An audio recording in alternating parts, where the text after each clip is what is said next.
Глава Тувы Шалбан Караол провел оперативное совещание по вопросам строительства социальных объектов на территории республики. В нем приняли участие вице-премьеры Александр Брокерт, Шалбан Хапуя и Владимир Фалалеев, министры Арлан Дангак и Юрий Кележеков, а также представители строительных организаций. Они обсудили темпы работ на терапевтическом корпусе и новой школе в микрорайоне «Спутник» города Кызыла, а также проблемные вопросы в селе Иитал, где должна быть построена школа со спортивным залом и пришкольным интернатом. Глава региона поручил коллегам обеспечивать своевременное финансирование строительных работ и лично контролировать календарный график. К середине августа по требованию главы региона объекты в Кызыле должны быть максимально приближены к сдаче. Особое внимание нужно уделить началу строительства сельской школы. В Туве с 2017 года самозанятые граждане на 2 года освобождены от налогообложения.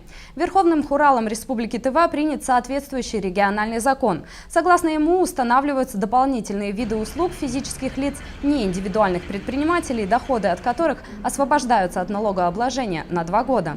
Это такие услуги, как выпас скота, стрижка овец, ремонт одежды, ремонт жилых помещений, изготовление фотографий, организация свадеб и обрядов, проведение экскурсий, тренировки по фитнесу.